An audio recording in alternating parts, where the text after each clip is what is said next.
Seoul a désarmé en silence, pendant que le monde regardait le Moyen-Orient brûler, un système antimissile démonté, chargé sur un avion américain, parti. La Corée du Nord possède 40 missiles balistiques intercontinentaux opérationnels selon le rapport 2024 du Center for Strategic and International Studies. La péninsule coréenne était protégée par l'un des rares boucliers capables de les intercepter. Ce bouclier n'est plus là. Aujourd'hui, nous vous montrons comment la guerre entre Washington et Téhéran a créé une vulnérabilité militaire à 10 000 kilomètres de distance en Asie du Pacifique. Comment les États-Unis se retrouvent pris dans un piège de leur propre fabrication avec trop peu de systèmes THAAD pour défendre à la fois le Moyen-Orient, l'Europe et l'Asie simultanément. Et pourquoi l'Iran a réussi quelque chose que personne n'avait anticipé, affaiblir la posture défensive américaine sans jamais mettre un seul soldat hors de ses frontières. Mais avant d'aller plus loin, si vous appréciez des analyses comme celle-ci, appuyez sur le bouton j'aime et abonnez-vous. Ces sujets méritent d'être compris en profondeur. Commençons par ce que les images de télévision sud-coréennes ne vous ont pas expliqué. Le Terminal High Altitude Area Defense, THAAD, 9 lettres pour désigner l'une des armes défensives les plus rares de la planète. Un système complet coûte entre 1,5 et 2 milliards de dollars selon les données du département de la défense américain. Chaque unité est composée de lanceurs, d'un radar TPY-2, de missiles intercepteurs et d'une infrastructure de commandement qui demande des mois d'installation. On ne le fabrique pas en quelques semaines. On ne le remplace pas du jour au lendemain. Les États-Unis en possèdent exactement 7 systèmes THAAD opérationnels dans le monde. 7. Pour défendre simultanément la Corée du Sud, le Japon, Guam, les alliés du Golfe Persique et les bases américaines réparties sur 4 continents. 7 systèmes. Et l'Iran vient d'en éliminer plusieurs de l'équation. Voilà le chiffre que personne ne met en première page. Revenons en arrière. Le 1er octobre 2024, l'Iran a lancé 180 missiles balistiques sur Israël selon les données de l'IDF. Le système Iron Dome et les intercepteurs américains ont absorbé l'essentiel de l'attaque. Mais dans les jours qui ont suivi, des rapports de CNN ont confirmé ce que Washington refusait de dire publiquement. Plusieurs systèmes de défense antimissiles américains déployés dans la région ont été endommagés ou mis hors service. Un système THAAD positionné sur une base américaine en Jordanie, neutralisé, des batteries patriotes sur des bases au Moyen-Orient, dégradées. Washington se retrouve face à une équation militaire brutale. Les systèmes sont abîmés. La production ne peut pas suivre. Raytheon, le fabricant du THAAD, produit en temps normal environ 100 à 200 missiles intercepteurs THAAD par an. Le conflit en a consommé davantage en quelques semaines que la capacité annuelle de remplacement. Alors, les décideurs du Pentagone font ce que font tous les états-majors face à une pénurie. Ils déshabillent Pierre pour habiller Paul. La Corée du Sud paye le prix et elle n'a rien demandé. À Séoul, les images diffusées par la télévision nationale montrent des convois militaires américains transportant des composants du THAAD déployés sur la base de Seongju dans la province de Gyeongsang du Nord. Ce système avait été installé en 2017 après les essais nucléaires successifs de Pyongyang. La Corée du Nord avait procédé à 6 essais nucléaires entre 2006 et 2017 selon l'Agence internationale de l'énergie atomique. Le THAAD était la réponse directe et concrète à cette menace documentée. 7 ans de négociations diplomatiques difficiles. Des manifestations locales autour du site de Seongju. Une tension persistante avec la Chine qui considère le radar TPY-2 du Tchad comme une menace pour sa propre sécurité stratégique, à cause de sa capacité de surveillance au-delà de la péninsule coréenne. Tout cela pour construire ce bouclier. Et maintenant, il part. Dans une déclaration mesurée, le président sud-coréen a exprimé ce que la diplomatie traduit rarement avec clarté, le mécontentement d'un allié qui se sent désarmé sans avoir été consulté. Il a néanmoins tenu à affirmer que la Corée du Sud conservait des capacités de défense autonomes. Un message rassurant, mais un message qui pose une question que personne n'ose formuler à voix haute.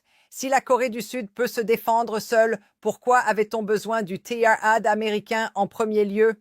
Voici la dimension cachée de cette histoire. Ce mouvement de matériel militaire ne parle pas seulement de logistique. Il parle de la limite réelle de la puissance américaine projetée simultanément sur plusieurs théâtres d'opération. Depuis 2001, La doctrine américaine repose sur un postulat. Les États-Unis peuvent maintenir une présence défensive crédible en Europe de l'Est, au Moyen-Orient et en Asie du Pacifique en même temps. Ce postulat était tenable tant que les conflits restaient sporadiques et séquentiels. Il devient fragile lorsque 3 zones de tension s'embrasent simultanément. L'Ukraine à l'ouest, Gaza et l'Iran au centre, la Corée du Nord à l'est. L'arsenal américain n'a pas triplé pour autant. Un rapport du Government Accountability Office publié en 2023 alertait déjà sur les goulots d'étranglement critiques dans la production de missiles de défense. Le rapport notait que la chaîne d'approvisionnement de certains composants clés des intercepteurs THAAD dépend d'un nombre limité de fournisseurs, certains en situation de monopole. Autrement dit, si un fournisseur unique tombe en panne ou est saturé, toute la ligne de production ralentit. Washington le savait. Washington a continué. Voici l'ironie centrale que personne ne veut formuler. L'Iran a mené une stratégie qui a produit l'exact opposé de ce que la dissuasion américaine était censée empêcher. La logique de la présence militaire américaine dans la région est simple. Montrer une force suffisante pour décourager toute agression. Dissuader avant que le conflit n'éclate. C'est le fondement de l'alliance militaire américaine depuis 1945. Mais en forçant Washington à engager massivement ses ressources défensives au Moyen-Orient, l'Iran a démontré qu'il était possible de dégrader la présence américaine ailleurs sans tirer un seul missile sur la Corée du Sud ou le Japon. Il a mis en évidence la contrainte physique que Washington refusait d'admettre publiquement. Il n'y a pas assez de systèmes THAAD pour tous les alliés en même temps. La dissuasion reposait sur une illusion, l'illusion que 7 systèmes pouvaient défendre le monde entier. Téhéran a brisé cette illusion, pas avec une arme nucléaire, pas avec une invasion, avec 180 missiles balistiques et une stratégie d'attrition calculée. Les victimes de cette équation ne se trouvent pas à Washington, elles se trouvent à Séoul, dans les 51 millions d'habitants de la Corée du Sud qui vivent à portée des missiles nord-coréens. À moins de 50 km de la frontière avec le Nord, la ville de Séoul concentre à elle seule 10 millions de personnes dans une zone qui serait la première exposée en cas d'escalade. Le THAAD n'était pas un symbole, c'était un calcul de survie. La Corée du Nord dispose aujourd'hui, selon les estimations du Stimson Center publiées en 2024, d'un arsenal de 40 à 50 ogives nucléaires. Ces missiles KN-20 et KN-22 peuvent atteindre l'ensemble du territoire sud-coréen en moins de 2 minutes de temps de vol depuis certaines positions au nord. 2 minutes. C'est le délai dans lequel un système d'interception comme le THAAD doit réagir. Sans THAAD déployé sur la péninsule, ce délai ne laisse aux défenses sud-coréennes que les systèmes Patriot et les batteries Cheonggung nationales, dont la couverture et la capacité d'interception à haute altitude sont inférieures. Ce n'est pas rien, mais ce n'est pas équivalent. Il y a un coût humain potentiel derrière le déplacement de ce matériel. Ce coût mérite d'être nommé. Interrogeons maintenant la version officielle. Washington affirme que le retrait du THAAD de Corée du Sud est temporaire, que l'alliance avec Séoul reste intacte, que d'autres capacités compensent le vide laissé. Examinons ces affirmations une par une. Temporaire. La durée d'un conflit au Moyen-Orient, par définition, n'est pas planifiable. Le retrait du matériel s'est produit sans engagement calendaire public de retour. Temporaire est un mot confortable. Ce n'est pas une date. L'alliance reste intacte. Une alliance militaire ne se mesure pas à la déclaration d'intention. Elle se mesure à la capacité de défense déployée sur le terrain. Une alliance privée de ses équipements est une alliance affaiblie, même si elle reste formellement active sur le papier. D'autres capacités compensent. Le Pentagone n'a pas précisé lesquelles, ni leur niveau de couverture, ni leur délai de réaction face à une attaque balistique nord-coréenne. Le silence sur les détails techniques est lui-même une information. L'accord de défense mutuelle entre les États-Unis et la Corée du Sud signé en 1953, renforcé par le Mutual Defense Treaty, stipule explicitement l'engagement américain à la défense de la péninsule. Il ne stipule pas le maintien permanent d'un nombre précis de systèmes THAAD. La différence juridique est nette. La différence stratégique l'est tout autant. Regardons maintenant ce que cet épisode révèle sur la structure profonde du système d'alliance américain. Depuis la fin de la guerre froide, les États-Unis ont construit leur architecture d'alliance sur un principe implicite mais fondamental. La présence militaire américaine est garantie, stable et non négociable. C'est ce principe qui permet à des pays comme la Corée du Sud, le Japon, l'Allemagne ou la Pologne de calibrer leurs propres dépenses de défense en tenant compte de la contribution américaine.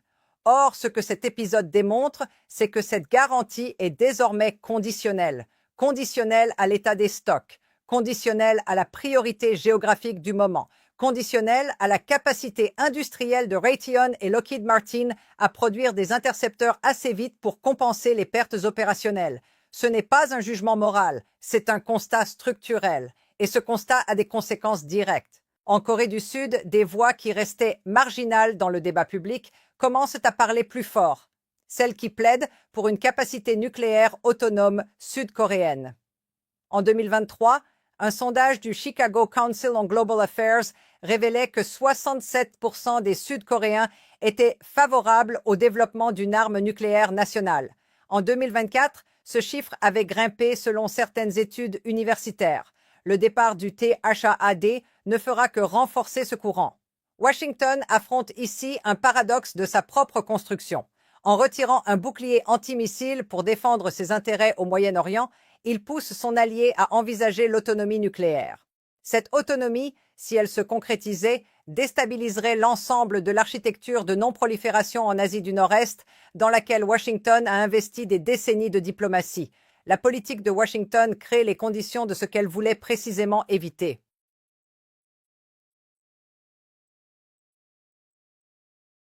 Il y a une autre dimension que les analyses classiques ne traitent pas. La Chine observe. Pékin a toujours considéré le THAAD américain en Corée du Sud comme une provocation stratégique. Le radar TPI-2, avec sa portée de détection pouvant atteindre 1800 km en mode terminal, permet une surveillance qui dépasse largement la péninsule coréenne. Il couvre une partie significative du territoire chinois, notamment les régions de lancement de missiles balistiques de l'Armée populaire de libération. En 2017, Pékin avait répondu au déploiement initial du THAAD par une campagne de boycott économique contre la Corée du Sud. Les entreprises sud-coréennes opérant en Chine avaient subi des pertes estimées à plus de 7,5 milliards de dollars selon une étude du Korea Institute for Industrial Economics and Trade. Lotte, le conglomérat sud-coréen qui avait cédé le terrain à l'installation, avait dû fermer 112 de ses 115 supermarchés en Chine. Aujourd'hui, le retrait du matériel américain donne à Pékin une satisfaction tacite et il renforce une lecture géopolitique que la Chine entretient soigneusement depuis des années. Les États-Unis sont un partenaire fiable tant que leurs propres intérêts coïncident avec les vôtres. Dès que les intérêts divergent, la hiérarchie des priorités se révèle. Séoul a reçu ce message, Tokyo aussi, Taipei certainement. Posons maintenant la vraie question, pas celle que les communiqués officiels posent, la vraie. Les États-Unis ont-ils encore la capacité industrielle et logistique de tenir simultanément leurs engagements de défense envers l'ensemble de leurs alliés stratégiques? La réponse honnête est « pas dans les conditions actuelles ». La base industrielle de défense américaine, ce réseau d'entreprises, de sous-traitants et de fournisseurs qui produit les armes et les systèmes de défense, a été dimensionné pour un monde de conflits séquentiels et localisés, pas pour un monde où 3 théâtres s'enflamment simultanément.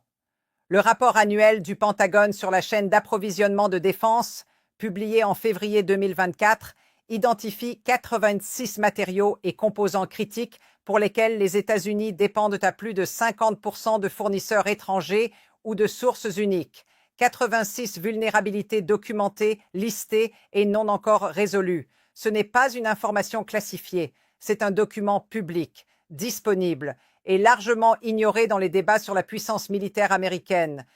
Voilà ce que cette histoire nous enseigne réellement. La puissance militaire ne se mesure pas uniquement au nombre d'ogives ou de systèmes déployés. Elle se mesure à la capacité de maintenir cette puissance sous pression simultanée sur plusieurs fronts pendant une durée prolongée. L'Iran n'a pas vaincu les États-Unis. Il a révélé une contrainte réelle que Washington refusait de rendre visible. Et cette révélation a des effets en cascade qui s'étendent bien au-delà du Moyen-Orient. À Séoul, 51 millions de personnes vivent avec une couverture antimissile réduite. Ce n'est pas une abstraction stratégique, c'est une réalité physique et humaine. À Washington, les décideurs du Pentagone doivent désormais justifier publiquement des arbitrages qui étaient jusqu'ici invisibles. À Pékin et à Pyongyang, les analystes militaires tirent des conclusions que l'on peut aisément imaginer. Et à travers le monde, les alliés des États-Unis regardent Séoul et se posent une question simple. Si cela peut arriver à la Corée du Sud, est-ce que cela peut arriver ici? C'est la leçon que Washington refuse d'apprendre. Chaque crise qui force un redéploiement de ressources rares pousse les alliés à investir davantage dans leur propre autonomie défensive. Le Tchad, retiré de Corée du Sud, n'est pas seulement un équipement déplacé. C'est la preuve en 2 milliards de dollars que la garantie de sécurité américaine a une limite et que cette limite, désormais, le monde entier peut la voir.